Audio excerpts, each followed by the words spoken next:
Hey, what's up, guys? It's your girl, Angel Marie from All the Above, and I am joined here today by visual artist Nevaeh Ryals. How are you? What's going on? All of the Above podcast. Hey. It is a pleasure to have you. Thank you for joining us today. Yes, of course. It was an honor to be invited onto this. It was like incredible when y'all messaged me. Well, first of all, if you all follow All the Above, you knew that we participated in Art Nabe's event, and that is actually where we met you. And I saw your pants. I said, oh, we got to get her on the show. Let's stop playing. Hook her up right now. Your hands are blessed.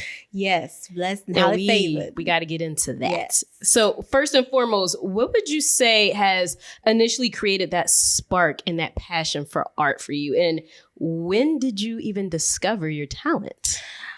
I'm going to say the whole spark and how it started was when I was young. I grew up in the suburbs and we were the only Black family around. So we were different and we had to deal with a lot of hate in our neighborhood. You know, when me and my brother were going up to the corner to go to the bus, we got welcomed into our driveway being painted on, our mom's cars being painted on and stuff like that. It was horrible. And then when she went to work and making sure that the house is paid for, me and my brother, we had to defend ourselves in the school system. So I had to defend myself the most because I was the only Black girl with the textured hair, and he was doing his own thing. And, you know, he was tougher because he was the older brother. So he really helped me down. And then growing into like the different school systems, I think it started when I was in middle school, where art was an escape for me, where I could pour out all the emotions I was holding back when I was young and just put it onto a page and put it onto like a figure or an animal. I drew a lot of animals, drew a lot of tigers, bears, and lions. Oh my! I drew. Wow, you was ready to jack somebody up. I was literally vicious animals. I was into the jungle. I was into the jungle. Welcome to the jungle. That's exactly where I was at. And then it was getting to drawing more figures to get more emotions and like making sure that the audience can see what I was feeling on the inside. And then when it came into high school, I took it a step further and took AP art, which was advanced art. And I was very happy that I took that. In high school, you know, instead of going to the lunchroom, my teacher was chill enough to meet me, have lunch in the art class until I had my art class ready for them. So, shout outs. And that's what always, well, not always, but I love when people go through a traumatic experience, but it builds character and it builds something beautiful out of it. Yeah. Shout out to Mr. Libby. That's my art teacher. He held me down. He understood my, you know, difference in all the classes. You know, I couldn't fit with everybody. I wasn't the whole popular girl. I was just me doing my own thing. Yes. And the fact that you said in the beginning, you used to create a lot of animals that kind of started that spark. What would you say was the first piece of art that you created that you were really proud of?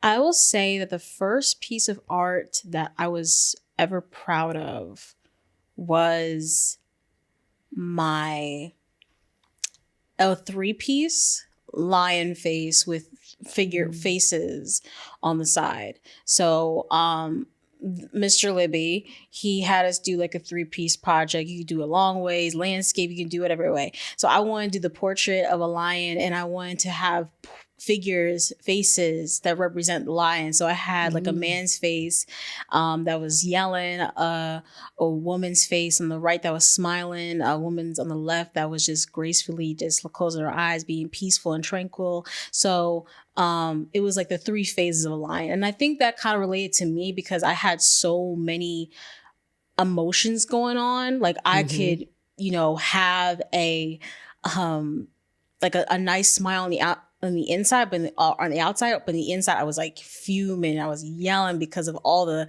bullying and stuff like that. And I couldn't pull all that rage out, or else I'd be called into the principal office, which is an inspiration of one of my, you know, more recent pieces that I've done so far. Yeah. I love that. And you created a beautiful brand behind all of this wonderful art called Urban Art of Heaven. Yes. So can you tell us about that and elaborate to all of our viewers and our listeners who are unfamiliar about the kind and style of art that you create? Yeah. So Urban Art of Heaven, we were tasked in APR to make an art Instagram to, if we're thinking about having art as a career, start branding now.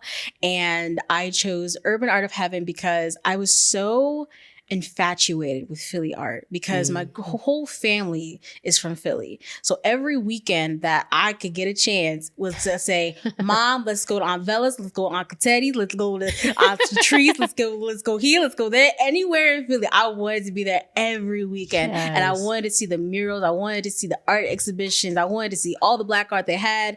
And and then it became to like, it was in an urban area that they lived in. And I was like, it's just the vibrancy from the community that I felt. And I felt welcomed rather than, how I felt in my other suburban community. So, I felt more welcome there than anywhere else. And then Heaven is because my first name spelled backwards is Heaven. You smart girl. Yes, they did it on purpose. So I made that into, Urban Art of Me, Urban Art of Heaven. God gifted me this talent. So I had to, make sure that I had to make that brand.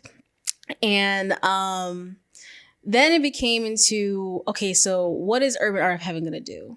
I was in high school doing a lot of Black portraits. I did a lot of female portraits. And I was just finding any images that I can, researching on the libraries and stuff like that.